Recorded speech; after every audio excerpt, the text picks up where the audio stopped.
What's up, people? I'm Shaggy, the opinionated hippie, and this is my favorite album for my album of the week for the week of August 30th through September 5th of 2024.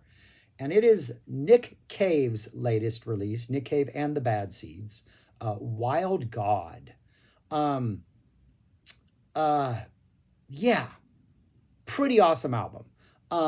If you're familiar with Nick Cave, his past several albums have pretty much been these like really intense, emotionally cathartic exercises in which he deals with a whole bunch of tragedy in his life, not lighthearted affairs. And this one almost seems like there's still that darkness on here, and you can still see that there's like, the emotional turmoil of his past decade. Essentially, it is still in the DNA of these songs, but there also seems to be almost this like coming through of the forest into the light, or emerging out of the dark tunnel into the light, and almost like this coming out of tragedy, maybe stronger, or maybe having someone you love who helped you get through it, or maybe just coming to terms with it and moving on. But there is something about this album that feels very like cathartic and like a we're through the trauma sense. And it makes for a pretty intense listen. Um, Only been listening to it for less than a week, listened to it a whole bunch of times. Um, and it is I've gotten into it quicker than I got into the last three. It had a much more of an immediate attraction to me, um, for a couple reasons. Dave Fridman, I don't know if that's how you pronounce his name, but the guy who he's produced uh, Flaming Lips in particular. Uh, that's the one band that I don't know who else. I'm sure he's produced other people that I'm familiar with. But David Freeman's production, coupled with Warren Ellis's sort of Nick Cave sort of man who does everything sideman, his sort of like synth and piano and percussion work, like piano percussion work in particular, um, lend a Flaming Lips vibe, a symphonic vibe to this, like this big swelling sound with like the Bad Seeds rhythm section just like holding it down. And it reminds me of Bjork. When I saw Bjork back in like, I don't know, it was like 10 years ago now, not even sure what tour that was, but she had like a group of like singers, like background singers, like a choir of sorts on one side of the stage. And she had this percussionist on the other side of the stage who was in like this dome. And she was pretty much center stage.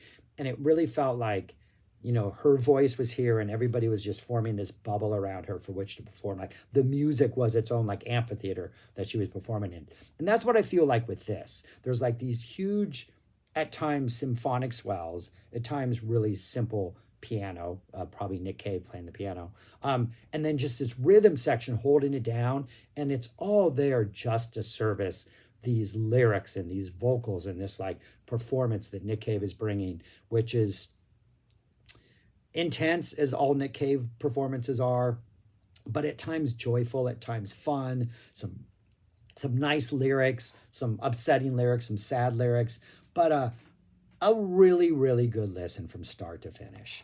There's 10 songs.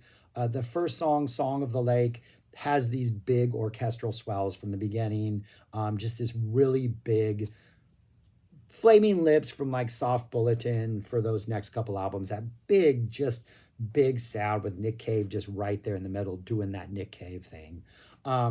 Wild God, the next song, we kind of bring it down a little bit. We got a little softer, gentler vibe.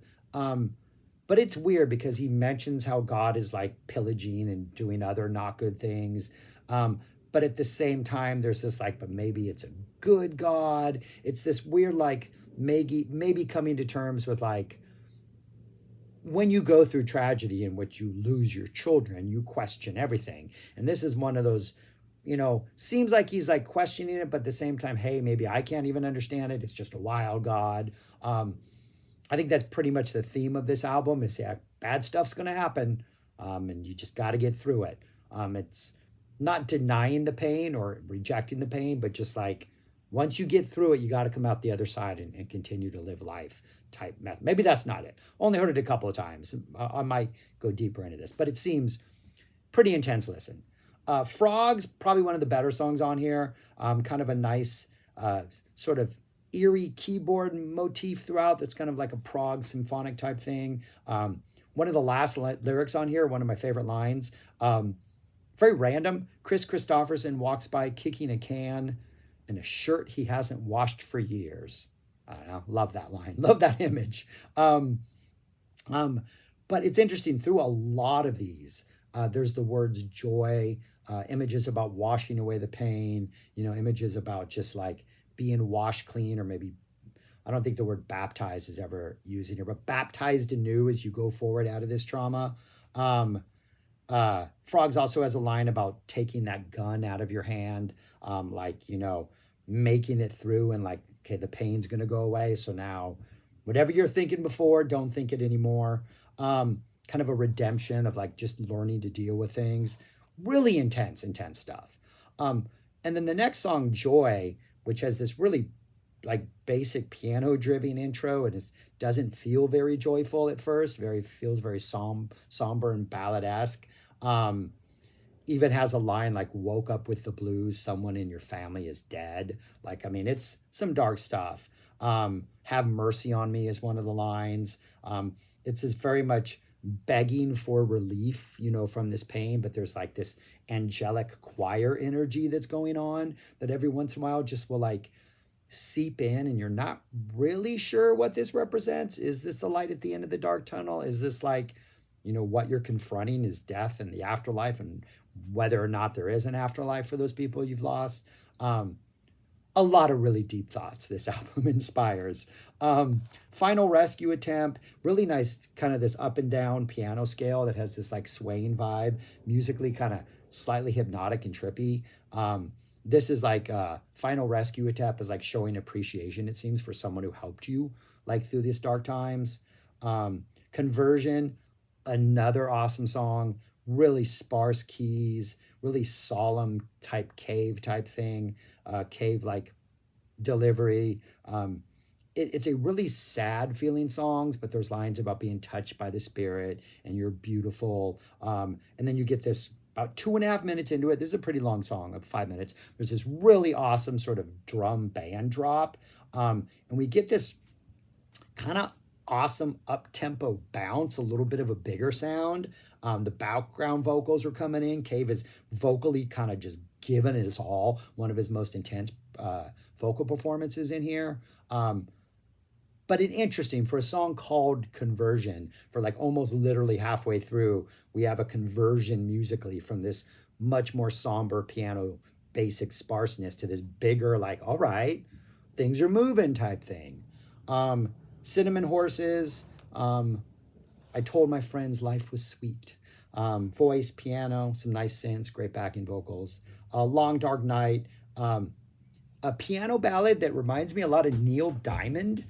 Nick Cave's vocal performance kind of reminds me of I Am I Said, just that really almost like just the way Neil Diamond like conveys those lyrics and conveys those words. The lyrics here are better than I Am I Said, to that chair and no one was there. Again, great backing vocals on this. No, that's the previous song.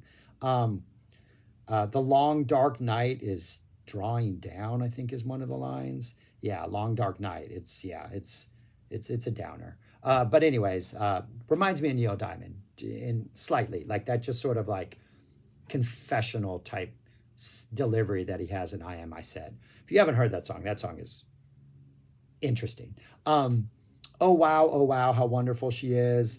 Awesome song. I'm gonna assume this is to like maybe his wife or some lover who helped get him through these hard times. Great line. She rises in advance of her panties. I can confirm that God exists. Awesome lyrics. This one definitely has a celebratory. We're celebrating somebody. Whoever she is, how wonderful she is, this is a celebration of her and everything she does. Beautiful song. And then the last song, As the Waters Cover the Sea. One of the lines, I think it's the opening line, as he steps from the tomb. And I guess she's sitting and waiting for him. So I guess he's like emerging. I'm going to say this is like him emerging from the darkness of his last years, and he's kind of returning to life and maybe able to like, wake up and have a little optimism. Peace and good tidings to the land, I think, is one of the lines in here. So we end up at a good place. Yeah, this is an intense, intense, intense album, but it's optimistic. It's hopeful. It makes you, I don't know. I think if I went through the same struggles he went through, I think this is the album that's going to help me more than some of the more earlier cathartic ones. But a really, really, really solid, great listen.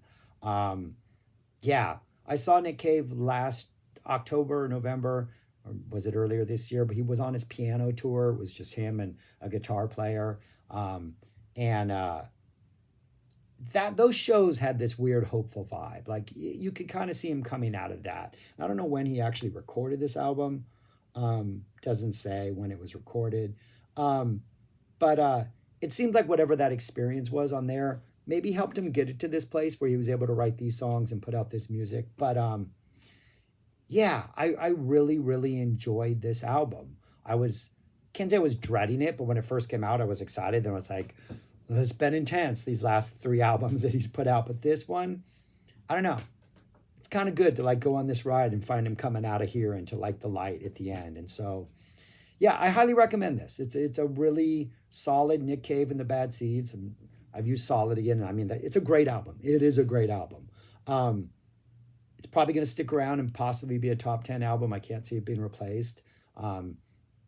Yeah, it's fun. It almost, I don't want to make this comparison but it reminds me a lot of David Bowie's last album. But even David Bowie, they're both dealing with kind of death, but David Bowie, I think, was confronting his own mortality. Nick Cave is just confronting mortality in general, but it has that vibe. But this one is like, there's just so much optimism ultimately at the end, buried beneath like, what are dark, dark truths and his dark, dark reality. But yeah. And I love the sound of it. I think Friedman did a great job producing it. I like just the sort of contrast with the sort of symphonic energy and just the Bad Seeds holding down the rhythm underneath. I think it works really well. And I think Cave sounds fantastic vocally. He sounds like Nick Cave, like you want him to sound. So yeah, that's it. I recommend this album. It's a really, really good listen. My favorite album for this week, last week of August, first week of September, 2024. Encourage you to check it out and get it. Thanks for watching. Subscribe, like, share, comment, do those things, and peace. Talk to you later.